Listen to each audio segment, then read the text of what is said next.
numbers you would like to see, do go over, have questions about.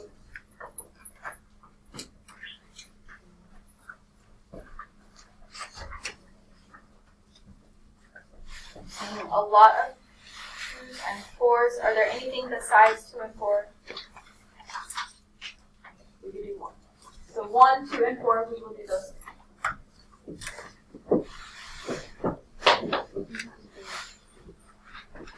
For number 1, you should have been finding the x and y intercepts, putting 0 into one of the variables, and then solving. Did not matter which one you did first. Let's say we did the x first, putting 0 in for x. Then what would be left is 4y equals 12, divide both sides by 4, get y equals 3, and write that as an ordered variable.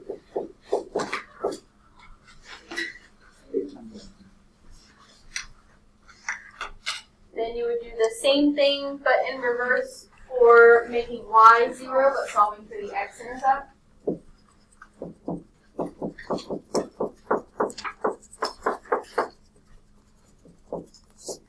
So you have negative 2x equals 12.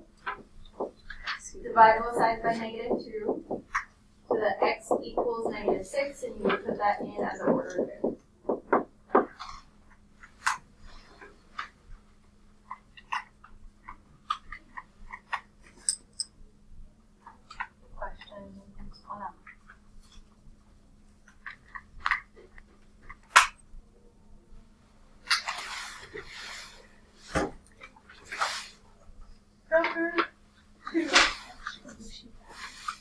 Evaluate, so we're putting negative 1/3 in for all your x's.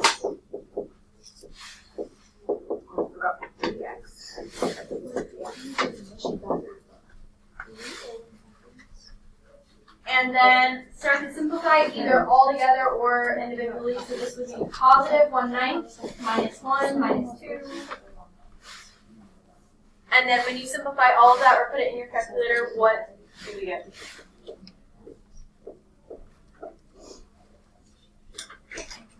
Questions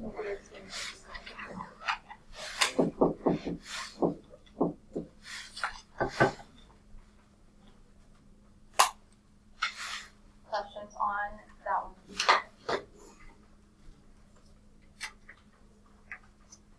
Why is it positive 1/9 instead of?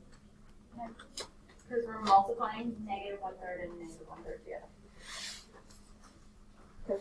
Oh, 2 times. Yes. Okay, got it. Okay, number 4.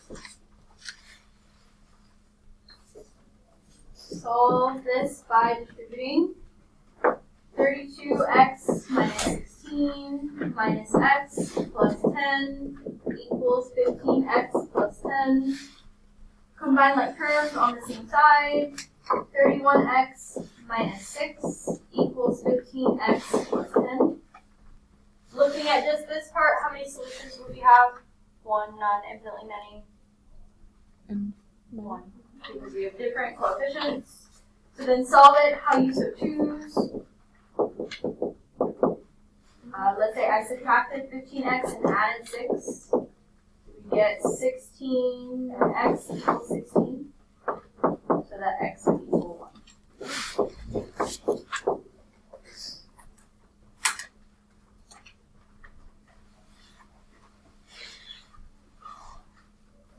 Questions on that one?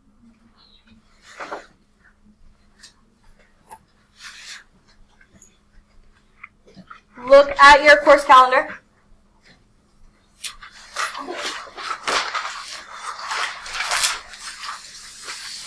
Some things that may pop out to you is that there is a test and a summative activity.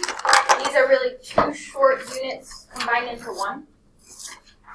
So some things about the first part. So we're going to do the notes for it and then do like a small piece of notes next class, do an activity, and then do your quiz. You're going to take your quiz. And then the class after that, we're going to go over the quiz and you're going to do the activity. I'll explain more about the activity that day. But if you're not here that day, you'll be taking the test instead of doing the activity. If you go to retake that grade, you'll be taking a test and not redoing the activity. Keep those things in mind. There are 3 desmos due for all of this. One for the first part of it, due on the 15th. The other 2 are due the Wednesday, the last day of school. So everything is due before winter break. That way you get it done, it's out the way, you don't have to think about it again. When we come back, we'll be doing a flex day and then going over the quiz and then taking the last part test. Questions on any of that? Could be like fun activity. I think so. Sorry. Students in the past have liked it. So you'll see, I guess. Are there any other questions, concerns about anything date-wise? This is, of course, granted, there are no snow days.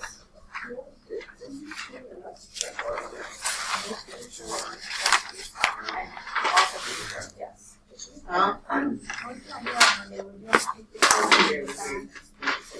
You're not here on Monday. Next Monday. Like, are you going to be gone for the rest of the year? No, I'm going to be gone this semester. Okay, so then the activity will replace it as like a test does. Alright, so you may have seen that the first part of this is line of best fit, linear regression, those kind of mean the same thing, / scatterplots. Hopefully you won't hate it that bad, it won't be that bad. Some of this stuff will be familiar to you, some of this will not. So let's go through some vocab first.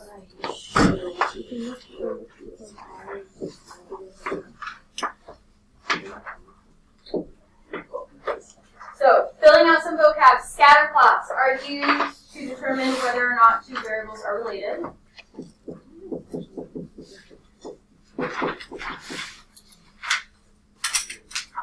A trend is when a change in one variable affects the other variable.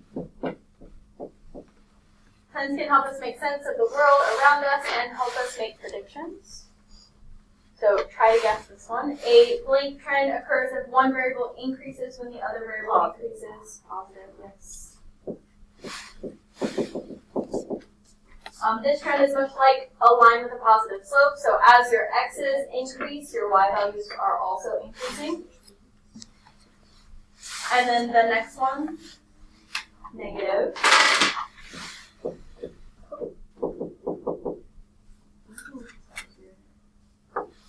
Negative trend occurs if one variable decreases when the other variable increases. This trend is much like a line with a negative slope.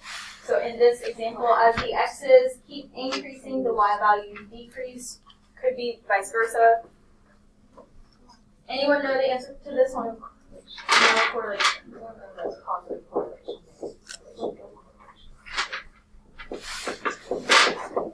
In this specific example, there is no correlation between the number of newspapers sold and the temperature in the following example. Which means there's no real trend line that we can see that is positive or negative. Okay, go on to the next page. Another term used to describe 2 sets of data that have a connection or relationship is a link. Anyone know that one? Not scatter. It is the same link for this one. The link between 2 sets of data can be positive or negative, and it can be strong or weak. Correlation.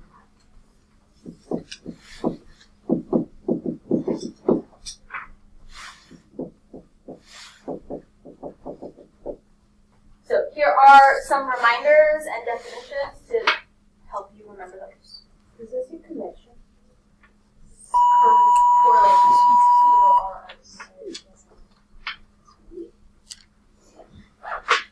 Okay, go on to the next page.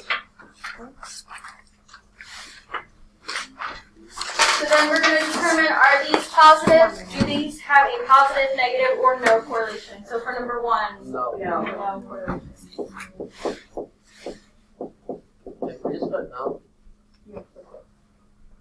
Right, number 2, Negative. negative.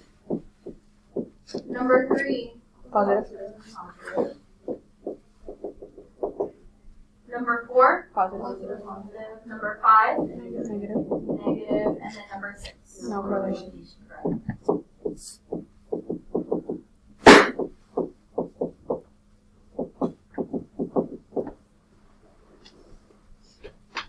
Questions on how to determine positive, negative, or no correlation?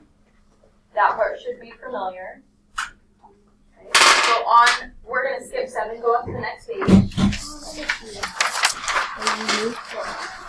We're also going to skip 8, the first 8, and then we're going to talk about some of these real life scenarios and determine whether they have a positive, a negative, or no correlation. So do they both increase together?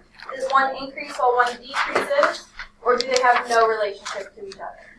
The number of hours a person has driven and the number of miles driven. Yes, positive. So usually the number of hours a person drives, they have driven more miles. The number of miles increases. So they both increase, that is positive. Number of siblings a student has and the grade they have in math. No correlation. They have no relationship to each other.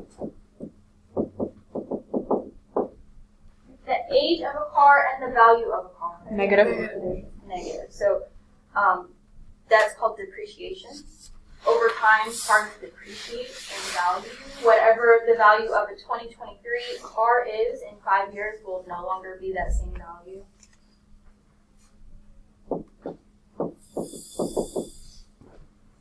We're not going to do all of these. 12. The number of years a person went to school and their income. No correlation. No correlation. So I could see a reason for both. Positive, usually, typically, the more years you go to school, the more money you usually get. But also sometimes that's not the case. So I could see a no correlation. But this one is positive in general terms. I know you saw that. The number of songs downloaded on your iPod, pad, whatever, and the amount of memory available. Negative. Negative. The more songs you download, the less space you have. And the amount of time spent on a computer, instant messaging your friends, and the number of computers in your house.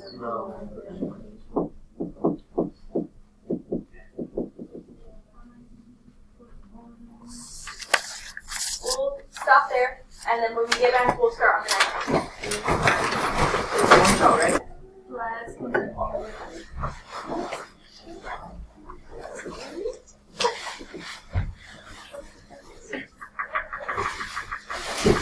Great. For this, if I had this table and I said x equals -2, and I want to find the y value, how could I do that?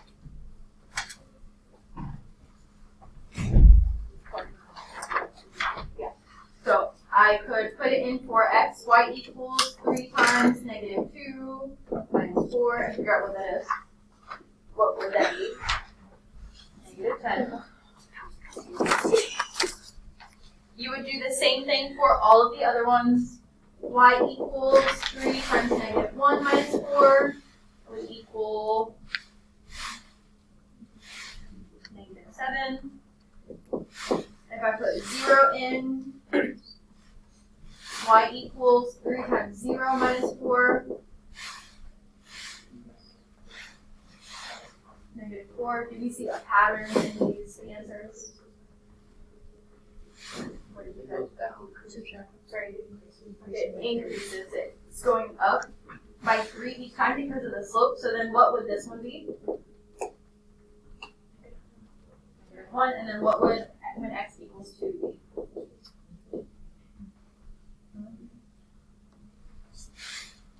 Okay. Alright, so evaluating is going to be part of what we do with our line of best fit as we make predictions. We'll get to that here later. We're not going to do the second one. You can if you so choose. And then if you don't have your calculator, you need this. I'm going to show you how to do this part in the calculator and then how to do it in Desmos, and then you'll have a choice as to whether you want to do the calculator or Desmos. First, reset your calculator. Second plus 712.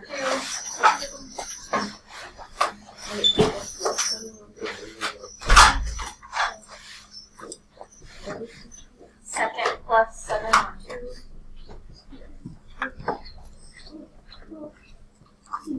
And then we are going to use the data on the thing. Was I find my notes that I was using?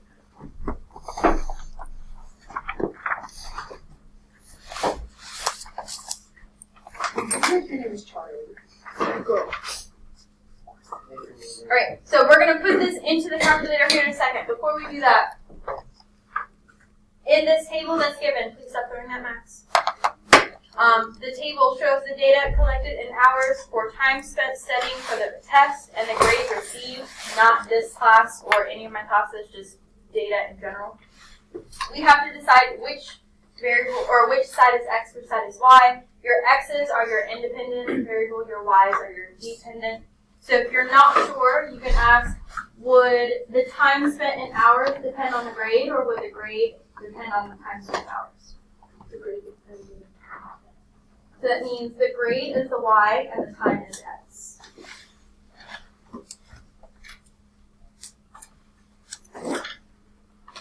So in our calculator, we're going to go into stat, which is right next to the arrows.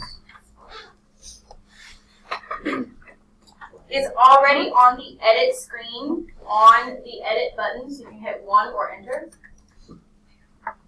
Wait, where's Stat is right next to the arrows. And then 1 or enter. And then your L1 is going to be your x values, and your L2 is going to be your y values. You can put the numbers in one of two ways. Either type in the number and hit enter, or type in the number and hit the down arrow. Either way, does not matter. Go ahead and fill in your x and y.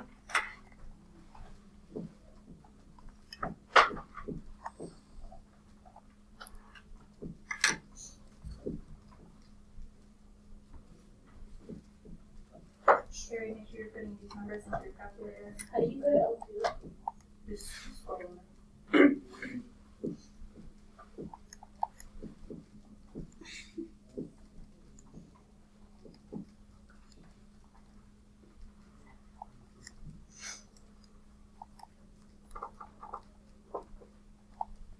So all of the numbers from the board are on your paper.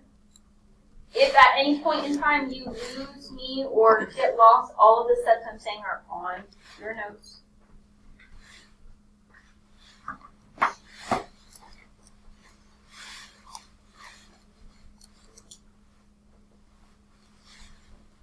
The next part, where it talks about clearing lists or missing lists, that's just in case that happens to you. I'm not showing that right now, later.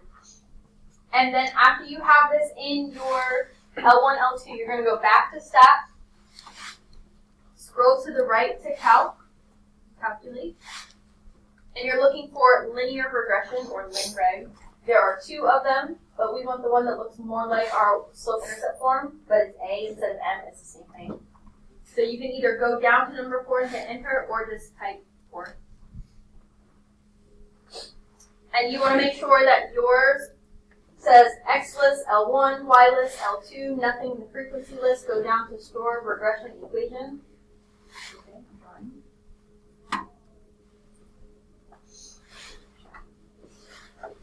And you're going to hit alpha, the green button, trace, the button between zoom and graph.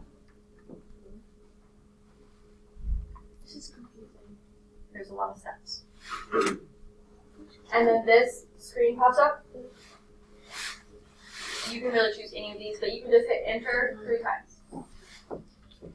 All of those steps of what I just said are on your notes. Okay, so you should get something that looks like this. If your numbers don't match, something you put in was incorrect. So this is, you can make mistakes in this very easily if you don't put in the correct numbers. So be careful when you're putting in numbers. I'm going to show you what this looks like. You don't need to do this part, just watch.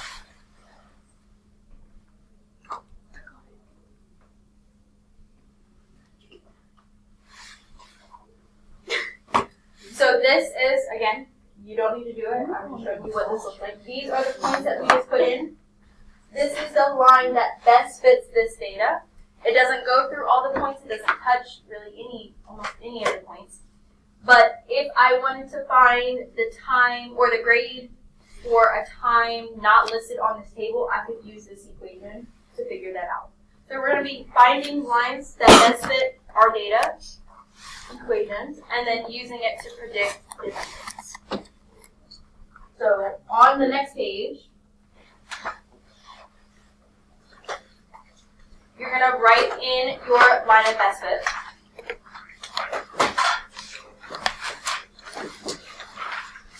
At the top.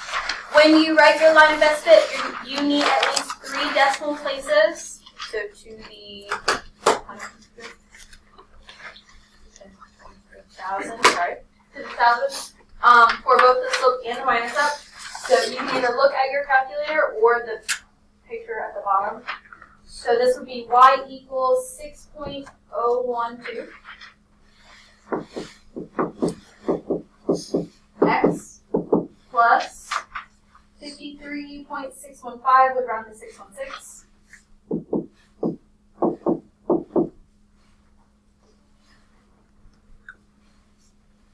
Now, if you look at your calculator, there's a bunch of other decimals. We want to use those in our calculator, but we don't want to write all of those because that would take a while.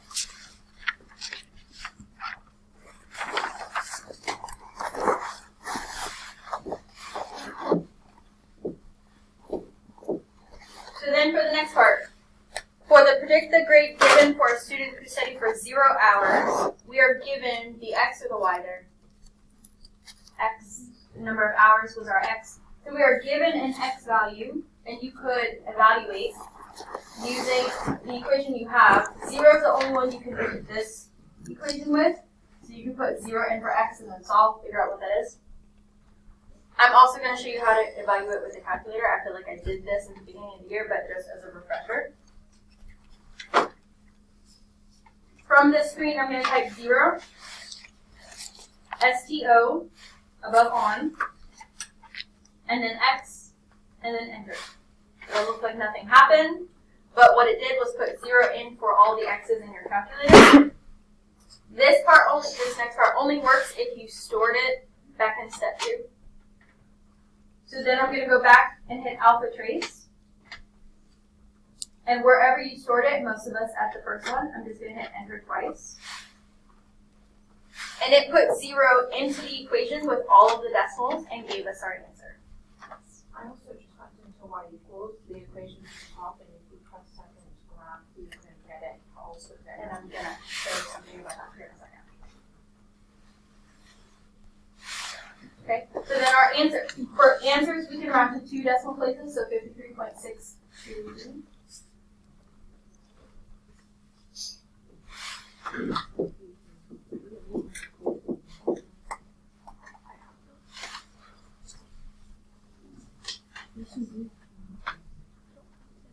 Questions on this so far? We're going to do the same thing with 6, just in case you missed that. If this was something other than looking for a grade, you would put a label with it. But it's grade, so you can put percentage if you so choose. We're going to do the same thing for 6. 6, STOX, enter.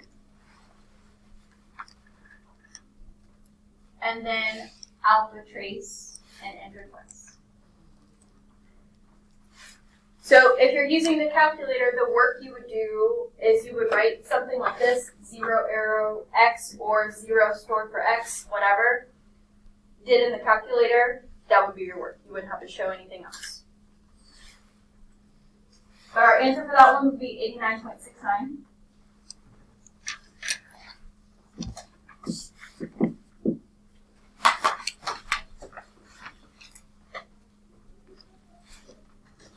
What's the 8 to 6%? Say that one more time. Why wouldn't the 8 to 6%?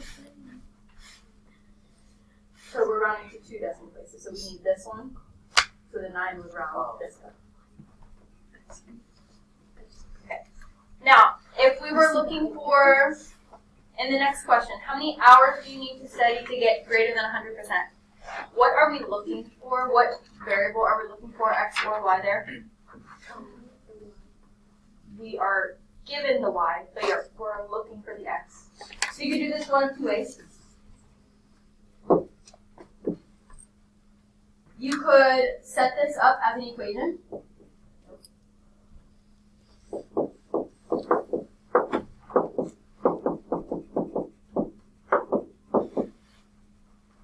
Solve. That way will always work. I'm going to show you how you could also do it in the calculator. Again, this next part only works if you did step 2 and stored it. In your calculator, go into the table, second graph. And where this is greater than 100, I see it's at 8. But my time in hours were decimal places, so I want to find a more specific thing than just 8. So we're going to change this. Go into the window, second window. So second window. We're going to change this table start to 7. And we're going to change the counting. This is how it counts by 2.5. And then go back to the table, second graph.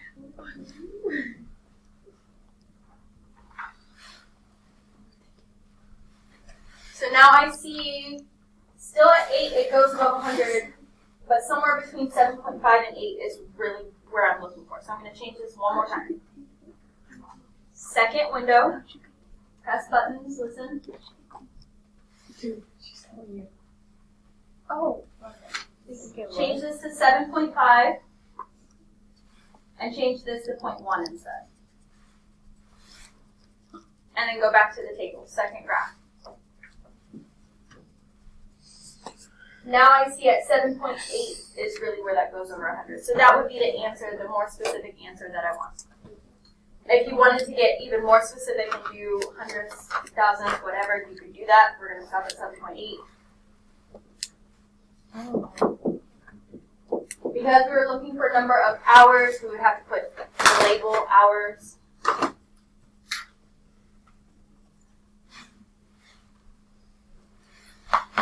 And that work, you would say, looked at the table. The calculator has a lot of steps. You are more than welcome to continue to use the calculator. When you move on to Algebra 2, they'll do more linear regression stuff and other types of regression that you'll need to be able to use the calculator for. Geometry, not so much. But I'm also going to show you how to do it in Desmos. So everyone, open up your iPads.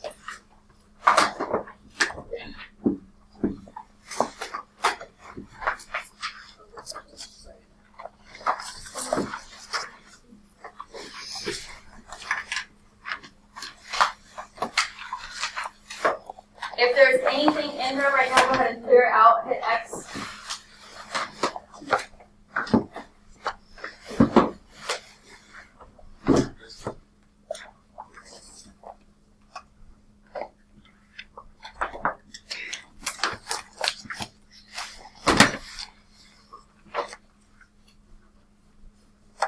Okay. And then in the corner, there's a plus. Hit it, add a table. Plus table. Then we're going to use the data in your notes to insert into the table. So it's a little blurry, so I'm going to type it and say it out loud. If you can see it, that's great. So 6 and 260, 13 and 320, 21 and 420,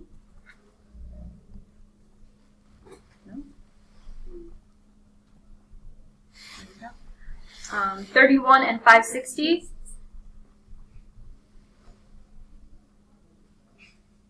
28 and 560, 20 and 440, and 25 and 500.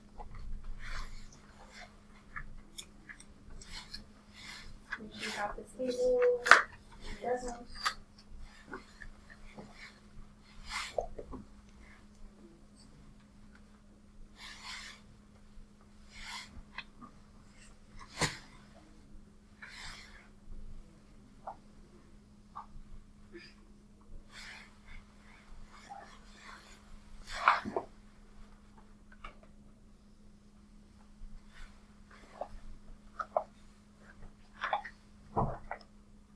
Once you have everything in the table, in the next open line, you're going to type something that looks like our slope-intercept form, but also a little different, because in our table they have x1, y1. We're going to be using x1 and y1. So you're going to type y and then 1. This does it by itself. And then in the keyboard, you need this little squiggly line. It's called a tilde. And then mx1, and then plus b. Okay, plus.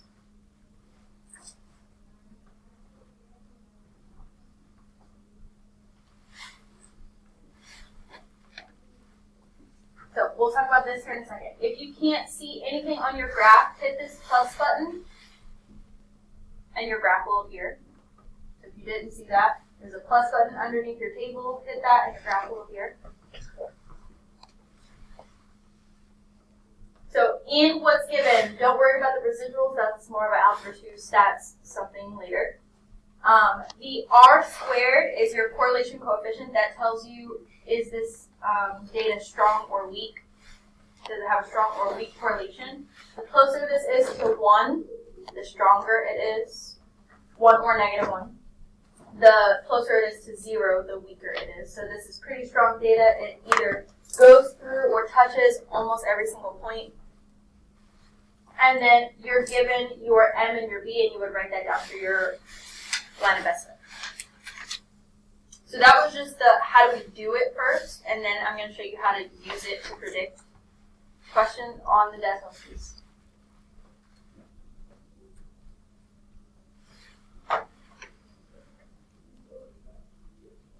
On the next page, change your table to number 1's data. You can do one of the following. You can either get rid of this table completely and add in a new one, but when you do that, it'll say 2 instead of 1, so you have to change your equation to y2 and x2, or you could just change the data in this. Would hours without sleep depend on number of errors, or would number of errors depend on hours without sleep? So number of errors is your y, and hours without sleep is your x. Go ahead and put all of those in your table.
Once you have all of your numbers in there, you should have your M and B to write your line of best fit. So go ahead and write that on the line on your notes.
in the data is asking for if the hours without sleep is 36, what is the number of errors? So are we given X or Y?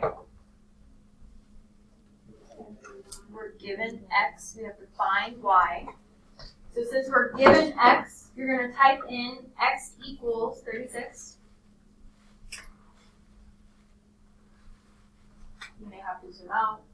Find where your line and best fit and that line, the vertical line, intersect.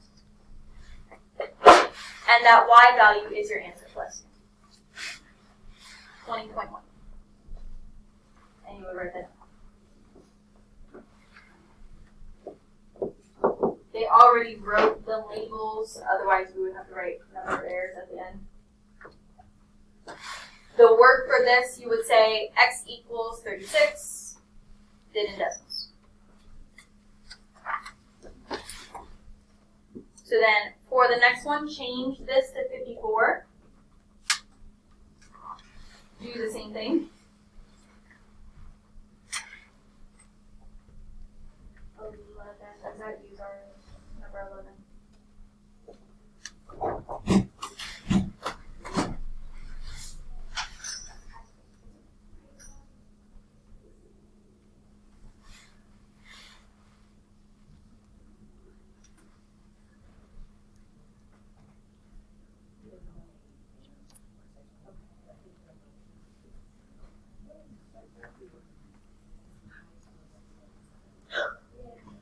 Thank you so much. Of course.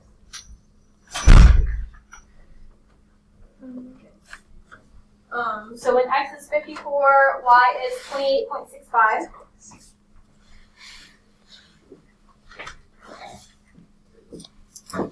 Anyone do the 120 already? What did you get? We're going to switch this. So let's say instead of finding number of errors, we wanted to find the number of hours without sleep for a certain amount of errors. But this only works if we pick a number that doesn't fall in this table. So like if I chose 20, 20 is not in this table, or something less than 6, either one. So if I said number of errors was 20, find the number of hours without sleep. We now have our Y value, and we need to find X. How do you think we're going to put that in decimals? Y equals 20. Find where those two lines intersect. And 35.79 hours would be our answer.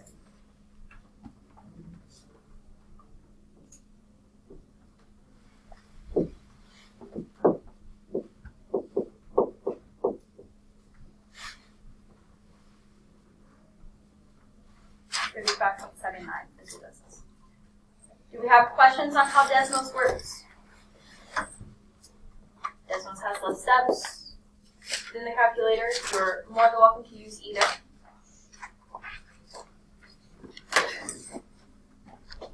Okay, we're going to do one more of these and then you'll have time to practice. So we're going to do number 3.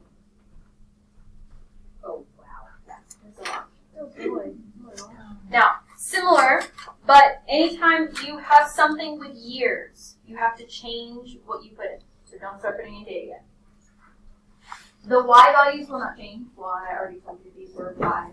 But the male life expectancy in years would depend on the year of birth, so that would be your Y.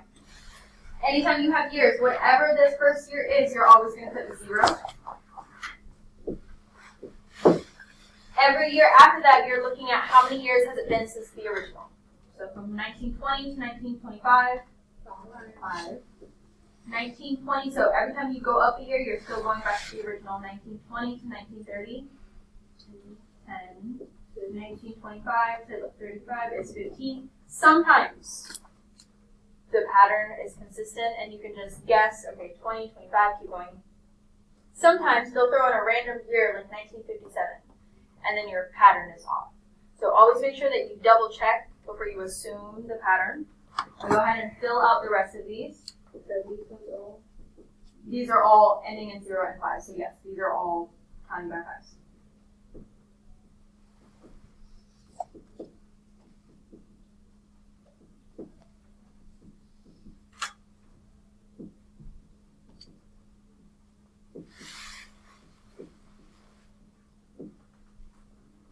Then you can put this into the table, so not the years, but the numbers you just wrote, and the male life expectancy in years. Be careful because there are decimals and a lot of repeating numbers.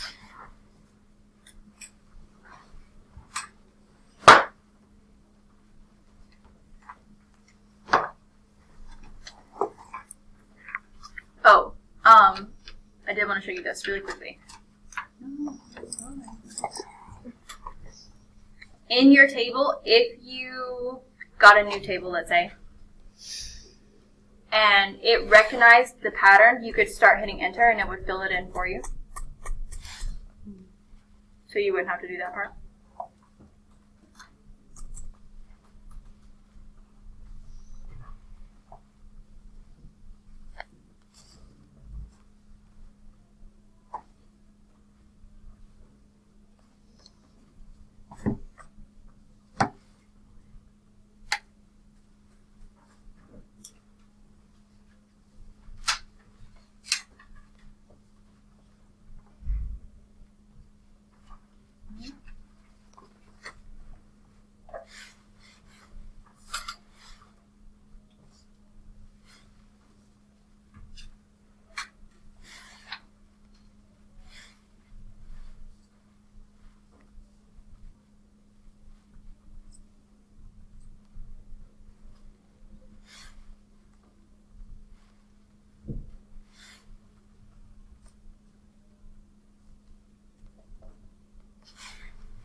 I'll give you a second to put all of those in.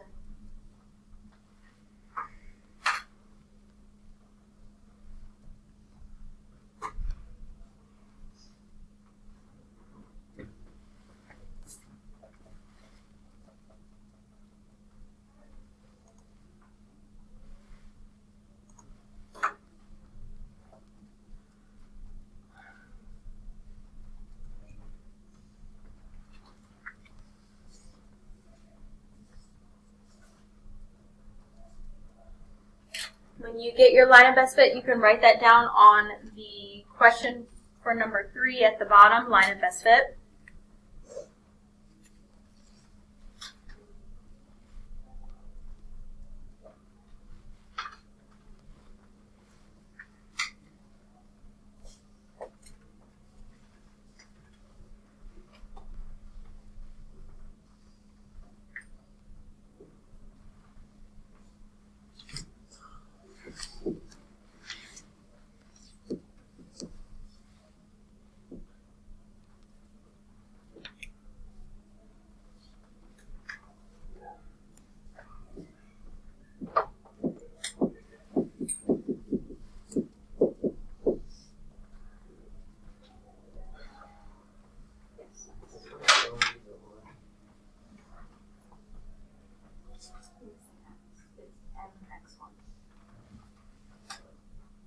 It's line 1, so then that line, and then it's for the 1, right? MX1. Okay. Now when you go to answer the last part, you have to first, they give you a year, 2010. How many years since 1920 will 2010 be? How many years? 10 years. 90. So you would put x equals 90 into desmos and figure out where those intersect. What would that be?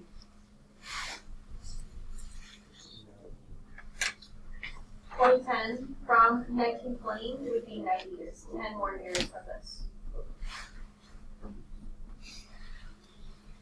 When you put in x equals 90, what is your y value?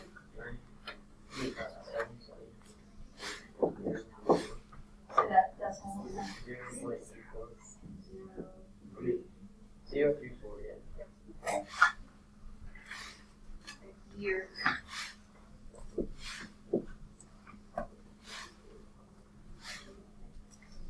Questions on that? Where do you put x equals 19? You can just put it like somewhere near it. No, I mean in decimals. Oh, just in the next line. Oh. Okay. So for the rest of class, you guys can work on the rest of this packet or the Delta Math that's due on the 15th using the calculator or desmos.